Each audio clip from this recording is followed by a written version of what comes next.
Billionaire no more.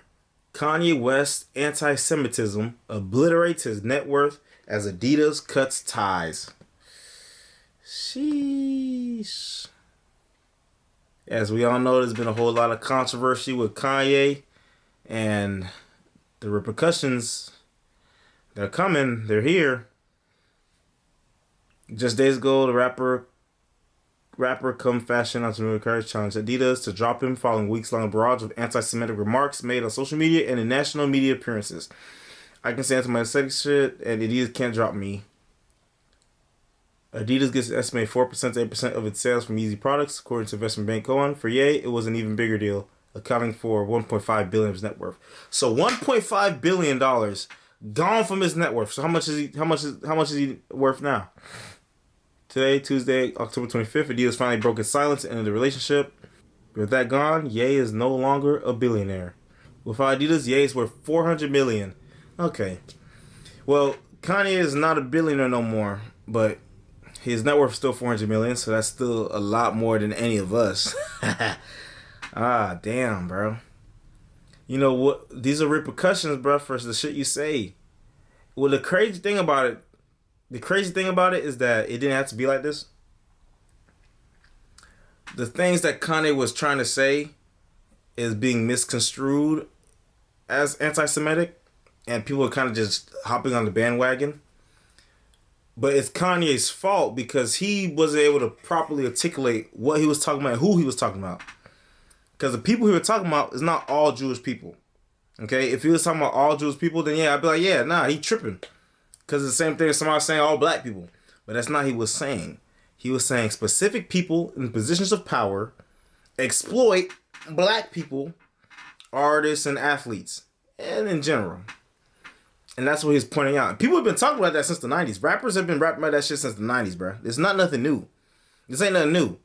You know, you can say it's anti-Semitic all you want to, but, I mean, I'm not saying that they're all in cahoots or whatever, because that don't make sense. But there are a lot of those people that exploit black artists, black creatives, and they're all of that community. Not all of them, but a lot of them are of that community, and they're in those positions of power. That's what it is. So he's just pointing that out. He was trying to fight against being exploited. The thing with Kanye, though, usually when he says something controversial or something, when he talks about this shit, it's like, it's right before he's getting ready to drop some music. You know what I'm saying? He does it, and he says something crazy, or at least something that people would think is crazy, and not too long after, he drops a project. You know what I'm saying? He did the same thing with when he said slavery was a choice, which a lot of people didn't like. A lot of people considered racist and anti-black. When he said Harriet Tubman freed the slaves, took them from one master to another, which is true. They saved them from slavery, brought them to other white people to work for. You know what I'm saying? It wasn't the same, but still kind of slavery, because they, you know what I mean? It is what it is. You can look into that. Like wage slaves and sharecropping and shit like that. Ooh. So, I mean, y'all probably wondering, like, what's the moral of this story, bro? What's the lesson in all of this? And I'm sure this shit is just the beginning. It's not over yet. But I don't know. I think the moral in all this is just like, bro, you should call things out. You should call out wrong things. Because if you notice, bro, every time they, you know, everybody that's reporting on Kanye and everything that's going on, they're not talking about what the issues that he brought up. They're only talking about his comments. And even when they talk about, if you notice the pattern, when they talk about his comments, they don't really say what about what he said was anti-Semitic. Okay? They don't really say. They just say that what he said was that. They just label it as that, but they don't explain why they're labeling it. You know what I'm saying? They don't dive into what he actually said. But I also still say part of that is his fault because he did not accurately articulate what he was trying to say. And he should know, right? And he talks about the media all the time. In this era where people will deliberately misconstrue what you mean to fit their agenda, you would think that you would try to be more particular in your word choice. I think he was just being like a loose cannon and think he had more leverage than he did. But nah, with these people in power, bro, the powers that be, bro, they gonna make some shit shake. They gonna make some shit shake, okay? They got all these other celebrities coming out against him. Even Casey Neistat made a video talking about Kanye. I guess Casey's Jewish. I didn't know that. And it's it's just real interesting. But this ain't over with, bro. Because a lot of regular people are on Kanye's side. You know what I'm saying? A lot of regular people, bro. Not these celebrities, not these elites, not these California weirdos that don't live in reality, not these liberal motherfuckers that don't live in reality. I'm talking regular people who are able to recognize patterns. Now, to be fair, right? I think a problem with some of the stuff Kanye was saying, right, was that because he wasn't particular in how he was saying, it wasn't specific, I think it can embolden those people who are actually anti-Semitic, who actually think, all Jews need to die and all Jews are this, like the Hitler, Nazi type of people. Those ones, you know what I'm saying? Like there was a picture, these people on a bridge saying Kanye was right.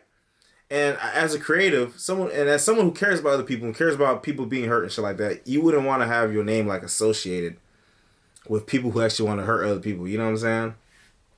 So I think Kanye does feel bad about that, if he's even aware. Because in the Piers Morgan interview, towards the end, he he actually apologized, saying like he wasn't talking about regular Jewish people. He was just talking about those businessmen. This shit is tough, bro. This shit is real tough. What then shall we say to those things? If God is for us, who can be against us? So really, they're just trying to boot Kanye out of all the mainstream platforms and all that. But he could just do it on his own, which Sway told him years ago. Sway told him 10 years ago, just do it on your own. So that's probably what he's gonna do. But I think it's still gonna be hard because a lot of maybe distribution, a lot of those other avenues and companies, they're probably gonna not want to work with him because the powers that be might tell them, hey, don't work with this dude or we're gonna mess up your bread too. So he might just have to hit it from the ground up, make his own distribution, make his own factories, all that. Which with 400 million should be enough to do that. Sheesh, boy. But hey, man, I think there's a lesson to be learned. All this, keep your head open, keep your mind open. Don't just listen to what the media is trying to tell you because it don't line up, bruh. And if you're really paying attention, you'll see that certain things don't line up. But also don't blindly just follow what somebody says. Always have an open mind, like I said, and keep your spirit of discernment aware. You feel me? Dang, Kanye. Oh boy, I wonder what he gonna do next. I feel like something is shaking, bro. I feel like something's changing. Something is changing. All this stuff happening right now is not for no reason. Him saying these things right now, even if he was trying to use it as like a ploy for marketing or whatever, it's not for no reason. He still believes the things he's saying. It's just the timing of when he says it is deliberate. But yeah, man, I just had to say something real quick because I've seen the articles and everything going crazy today. Make sure y'all like, subscribe, and share. And I'll see you in the next video, man. Peace.